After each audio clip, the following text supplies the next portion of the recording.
صل على محمد اعوذ باللہ من الشیطان الرجیم بسم اللہ الرحمن الرحیم الحمد للہ رب العالمین الصلاة والسلام علی سیدنا و مولانا و نبینا و شفینا ابو القاسم محمد اللہم صلی علی محمد و آل محمد. قال اللہ تبارک و تعالی فی القرآن المجید اعوذ باللہ من الشیطان الرجیم بسم اللہ الرحمن الرحیم یوم ینفخ فی الصور فتاتون افواجا. ناظرین السلام علیکم. جیسے کہ ہمارا موضوع قیامت چل رہا ہے کہ قیامت جو ہے وہ کون سا دن ہے. قیامت وہ دن ہے کہ جس دن انسان کا حساب و کتاب ہوگا، جس دن ہمارے اعمال ہمارے سامنے ہوں گے اور صرف اعمال ہی ہوں گے جو ہمیں ہمارے اجر کے طور پہ ہم جنت میں جا سکتے ہیں، اگر برے ہوں گے تو ہم دوزخ میں جا سکتے ہیں. لیکن یہ آیت جس آیت کی ابھی میں نے تلاوت کی ہے اس میں خداوند عالم ارشاد فرما رہا ہے کہ یوم ینفخ فی الصور فتاتون افواجا، یعنی کہ جب سور جو ہے پھونکا جائے گا تو انسان جو ہے یعنی جو لوگ ہیں جو قبروں میں جو سوئے ہوئے تھے وہ فوج کی طرح یعنی گروہ جو ہے اٹھائے جائیں گے. یعنی قیامت جب آئے گی، قیامت کے دن لوگ ایک ساتھ نہیں، ایک گروہ یعنی ہر انسان کا جو ہے یعنی کچھ لوگ سب لوگوں کا ایک گروپ ہوگا. تو اس آیت کو اور زیادہ تفسیر کے لیے ہمیں معصومین کی حدیث کا سہارا لینا پڑے گا کہ جس میں ہمارے چھٹے امام جعفر صادق علیہ السلام اللہم صلی علی محمد و آل محمد ارشاد فرما رہے ہیں. کیا ارشاد فرما رہے ہیں؟ ارشاد فرما رہے ہیں کہ جو ہے کہ لوگ جو ہوں گے، جو ہمارے ماننے والے ہوں گے، وہ قیامت کے دن گروہ آئیں گے اور ان کا حساب و کتاب لیا جائے گا. لیکن ناظرین خداوند عالم نے جب ہمیں اس دنیا میں بھیجا ہے ہمیں اسے دنیا میں ہی بتا دیا ہے. کیا بتا دیا ہے کہ ہم لوگوں کو اگر ہم لوگ اچھا کام کریں گے تو ہمیں ثواب ملے گا، برا کام کریں گے تو عذاب ملے گا. لیکن یہاں جو معصوم ہمیں بتلانا چاہ رہے ہیں وہ یہ ہے کہ جو ہمارے ماننے والے ہوں گے، جب فرشتے ان کے پاس جائیں گے تو وہ ایک گروپ لے کر آئیں گے. یعنی 8 گروپ ایسے ہوں گے. یہاں ایک 8 گروپ کے بارے میں بتایا گیا کہ 8 گروپ ہوں گے اور ان کے ساتھ کیا ہوگا. ایک گروپ آئے گا اور اس کو کیا کیا جائے گا، اس کو لٹایا جائے گا. یعنی ایک گروہ آیا جائے گا جو سب سے پہلا گروپ ہوگا، اس کو لایا جائے گا اور اس کو لٹایا جائے گا. لٹانے کے بعد فرشتے اس کے اوپر پہاڑ کو، یعنی جیسے پہاڑ ہوتے ہیں بڑے بڑے پتھر، اس کے اوپر اس کو ماریں گے. اب آپ سوچئے کہ ہم دنیا میں جو ہم لوگ مطلب اتنے آرام سے زندگی گزار رہے ہیں، ہم لوگ اپنے گناہوں کے بارے میں سوچتے نہیں ہیں. لیکن جب قیامت کے دن جب ہمیں اپنے گناہوں کی سزا ملے گی تو کچھ لوگ ایسے ہوں گے کہ جن کو لٹا کر کے ان پر بھاری بھاری پتھر ان کے اوپر رکھے جائیں گے، انہیں بھاری بھاری پتھروں سے مارا جائے گا. اور یہ بات بہت پہلے بتائی جا چکی ہے کہ قیامت کا جو دن ہوگا وہ ایسے نہیں جیسے آج کے 24 گھنٹے، نہیں، قیامت کا ایک دن یعنی 50,000 سال کے برابر ہوگا. اب یہ پتھر مارا جائے گا، انسان کا جو جسم ہے وہ پوری طرح سے ٹوٹ جائے گا، پوری طرح سے ختم ہو جائے گا. یعنی اس کی ہڈی پسلی سب الگ الگ ہو جائے گی. پھر اس کو جوڑا جائے گا. 50,000 سال یہ سلسلہ کیا ہوگا، جاری رہے گا. پھر دوسرے فرشتے جو ہیں یعنی وہ دوسرے گروپ کو لے کر آئیں گے. اب وہ جو دوسرا گروپ آئے گا تو یعنی امام جو ہیں اپنے جو ان کے ساتھی ہیں جو ان کے ماننے والے ہیں ان کو بتا رہے ہیں کہ میرے ماننے والوں کا جو دوسرا گروپ آئے گا وہ دوسرے گروپ کو کیا کیا جائے گا، ان کو جو ہے کوئلہ جو ہوتا ہے کوئلے کو گرم کیا جائے گا. اتنا گرم کیا جائے گا کہ کوئلہ جو ہے وہ سرخ ہو جائے گا، یعنی بالکل ریڈ ہو جائے گا کہ انسان وہ کوئلے کے قریب نہیں جائے، اتنا مطلب اس سے ڈرے گا. لیکن وہی کوئلہ اٹھا کر کے وہ جو دوسرا گروپ آیا ہے اس کو کھلایا جائے گا. اب جو لوگ نہیں کھائیں گے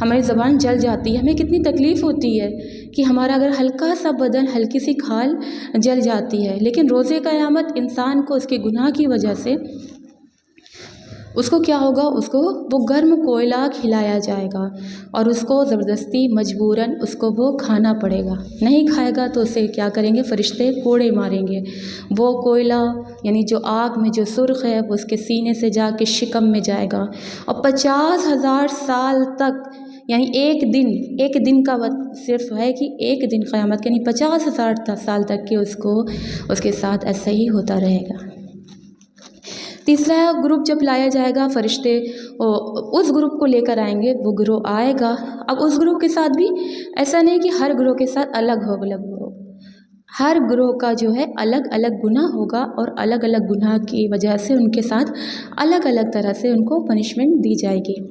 اب جو یہ تیسرا گروہ آئے گا، یہ تیسرے گروہ کو کیا کیا جائے گا، یہ لوگ کھڑے ہوں گے، ان کے سامنے آگ یعنی کہ جو آگ میں تیل کو اتنا گرمایا جائے گا، صرف تیل نہیں گرمایا جائے گا بلکہ تیل کے اندر لوہا اور یہ لوہا ہے، اسٹیل ہے، یہ ساری چیزیں اس کے اندر اتنی پگھلا دی جائیں گی کہ یہ بالکل پانی پانی ہو جائے گا۔ جب یہ لوہا جو اتنا سخت ہوتا ہے، جب یہ پانی ہو جائے گا، یہ سب بالکل گل جائے گی، وہ تیل بالکل کھول جائے گا، تب یہ گروہ کو جو ہے لٹایا جائے گا، انسان کو یعنی یہ لٹایا جائے گا۔ لٹا جانے کے بعد جو ہے اس کو جیسے بقرعید میں ہم لوگ جانور کیسے ذبح کرتے ہیں، ویسے فرشتے اس کو پکڑیں گے اور اس کا ایک کان زمین کی طرف ہوگا، ایک کان جو ہے وہ آسمان کی طرف ہوگا اور ایک کان میں یہ گرم تیل ڈالا جائے گا، اور جب یہ جائے گا نا تو انسان پھڑ پھڑائے گا، لیکن وہ سارے فرشتے ہم لوگ کی طرح نہیں پکڑے ہوں گے، وہ فرشتے طاقتور ہوں گے اور اس کو پکڑے ہوئے ہوں گے اور پھر اس کے کانوں میں وہ تیل جو کھولتا ہوا ہے وہ ڈالا جائے گا، اور ڈالنے کے بعد پھر کیا ہوگا، پھر یہی کام جو ہے اس کا دوسرے کان میں بھی اسی طرح اس کے ساتھ کیا جائے گا۔ ناظرین، یہ ساری چیزیں اس لیے بتائی جا رہی ہیں کیونکہ ہم لوگ صرف سوچتے ہیں کہ قیامت آئے گی اور ہم لوگوں کو بس ایک پنشمنٹ ملے گی اور جو ہے وہ ہوتی رہے گی، نہیں، قیامت میں ہر انسان کو جیسا گناہ ہوگا اس کی سزا بھی اس کی ویسی ہی ہوگی۔ پھر جو ہے پھر گروہ آئے گا اور وہ گروہ جو ہے وہ پانچواں گروہ ہوگا، نہیں چوتھا گروہ لایا جائے گا، 3 گروہ کی بات ہو چکی ہے۔ اب میرے مولا فرماتے ہیں کہ جو چوتھا گروہ آئے گا، وہ چوتھا گروہ جو میرا ماننے والا ہوگا، اس کو یہ اس کے یعنی کہ اس کو آگ سے نہیں یعنی کہ جیسے کوئلہ ہے اس کو یہ سب چیزیں نہیں کھلائی جائیں گی، تیل نہیں ڈالا جائے گا، بلکہ اس کو ایک چھوٹا چھوٹا کمرہ جو جیل کی طرح ہوگا اس کو اس میں رکھا جائے گا، یعنی جیسے چھوٹی چھوٹی لفٹ ہوتی ہے اسی طرح سے قیامت کے دن وہ جیل بنی ہوگی، چھوٹے چھوٹے کمرے بنے ہوں گے اور ان کو اس کے اندر قید کر لیا جائے گا، لیکن یہ جیل جو ہے یہ دیوار اسی طرح نہیں ہوگی بلکہ یہ پورا کا پورا جو کمرہ ہے وہ آگ کا ہوگا اور آگ کے اندر وہ انسان ہوگا اور وہ انسان اپنے گناہوں کی سزا اس میں پا رہا ہوگا۔ یعنی آپ خود سوچئے کہ چاروں طرف آگ، ہم لوگ ہلکی سی تپش نہیں اگر برداشت کر پاتے تو اس وقت کیا ہوگا کہ جب ہمارے سامنے آگ ہوگی، وہ پورا کمرہ آگ کا ہوگا اور ہم لوگ کیسے وہ تکلیف کو برداشت کر پائیں گے، اور وہ ایک دن پھر بتا رہی ہوں کہ وہ ایک دن 50,000 سال کے برابر ہوگا۔ پھر فرشتے جائیں گے، مولا فرماتے ہیں پھر فرشتے جائیں گے اور 5ویں گروہ کو بلا کر لے کر آئیں گے۔ جیسے ہی وہ آئیں گے تو ان کو کیا ہوگا، ان کو جو ہے ان کا جو جسم ہے، دیکھیے ان کے ساتھ کیا ہوگا، صرف چھوٹا سا ان کا جو جسم ہے وہ سیزر سے، قینچی سے جو ہے وہ لوہے کی قینچی لائیں گے فرشتے، اس کو کھڑا کیا جائے گا، اس کے پہلو کا جو گوشت ہے وہ کاٹا جائے گا اور کاٹ کے اس کو کھلایا جائے گا۔ آپ خود سوچئے کہ انسان کتنا گھن لگتا ہے نا کہ انسان کا گوشت جو اس کا خود کا گوشت ہے اس کو کھلایا جائے، یعنی یہاں جو ہے اس کو 2 طرح کا عذاب مل رہا ہے۔ ایک تو جب وہ قینچی سے کچھ ہمارے ہاتھ میں جب ہم لوگ کھانا بناتے ہیں تو یا کچھ چھری ہلکا سا کچھ بھی لگ جاتا ہے تو ہمیں کتنی تکلیف ہوتی ہے کہ کتنا درد ہوتا ہے، ہم لوگ یہ چیز کا احساس جو ہے وہ آسانی کے ساتھ کر سکتے ہیں، لیکن جب اس ٹائم جب وہ 5واں جب گروہ آئے گا جسے